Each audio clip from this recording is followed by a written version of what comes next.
Alex from Street Fighter Third Strike has been given a trailer going into Street Fighter 6, and the man with no allies has begun a strict heel turn.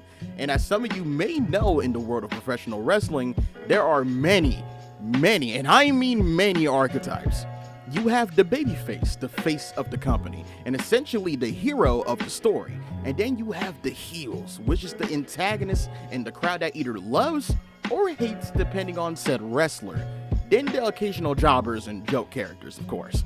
I'm looking at you, Santino Marella. In the world of fighting games, though, those archetypes are turned from 100 to 1,000,000. There are a lot of wrestlers in fighting games. There are very well-known wrestlers like King and Armor King from the Tekken series, Zangief from Street Fighter, T-Zog from City of the Wolves. So allow me to introduce to you some wrestlers in fighting games that you most definitely know, but find with a refresher. These are characters I consider to be the top wrestlers in fighting games. Nothing amazing happens here. Everything is From all the ordinary. way downtown from New York City, weighing at 245 pounds and is 6'5", the man with no allies, Alex. Alex is by far one of my favorite characters in Street Fighter, and you can only imagine my hype when he got announced for Street Fighter 6, and his trailer is, it's so sick! Alex's first concept was an old police officer who used to be a wrestler. In other concepts, he was labeled as an American Ryu.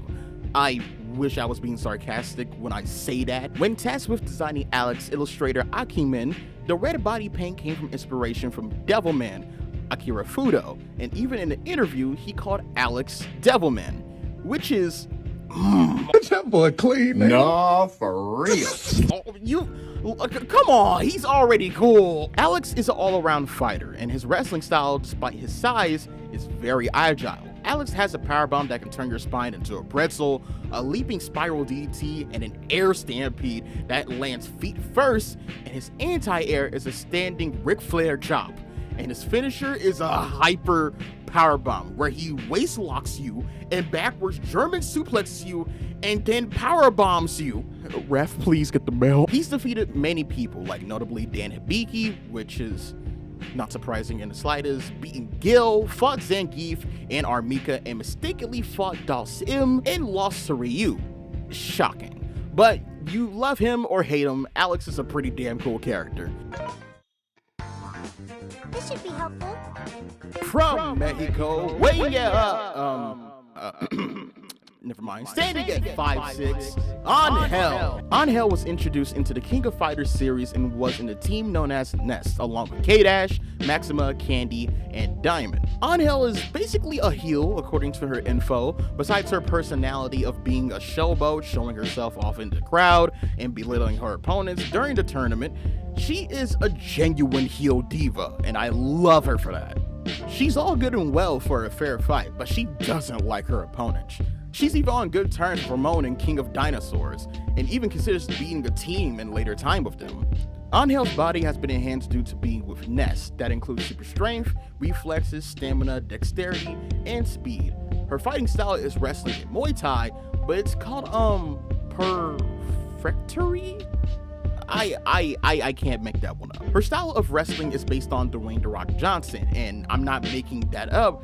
One of her moves is literally hitting the people's elbow as a super attack, which would explain her trash talk.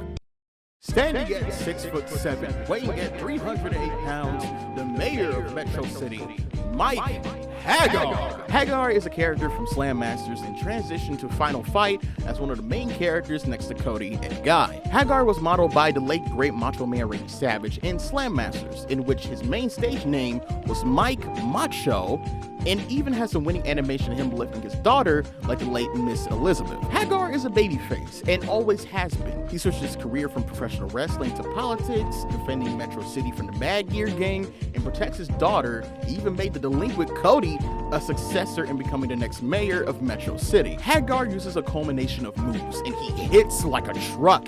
He uses a pile driver, a spinning clothesline. In Final Fight, he's given a finisher that is the culmination of all wrestling moves that are classic, and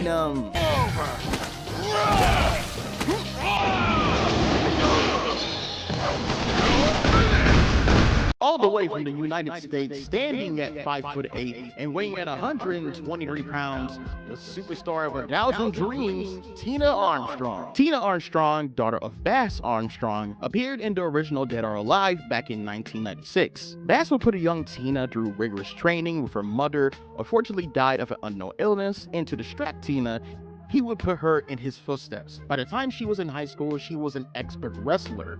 But however, she started having dreams of becoming a model and wanted to become a star in Hollywood. During her first tournament, however, she got discovered by Hollywood, but would forfeit last match. Kasumi won this tournament but didn't take the money, so Tina took it instead. During the second tournament, her rival Li Fang, who they had a falling out due to the meaning of what true power is, Tina later in the tournament will have to face her old man Bass and end up beating him, and after the tournament she would get her wish of becoming a supermodel for a show on TV. As you can see, she is a very ambitious character wanting more instead of the ring. But each and every tournament, Tina became very dominant in her skill, and her fighting style isn't based on any known wrestler, but she has a list of very known iconic moves. She has a Death Valley Driver, a modified Emerald Flosion, a spinning body slam, an aggressive belly-to-belly suplex, a hurricane, and a powerbomb that is similar to Batista, and even the Tiger Driver.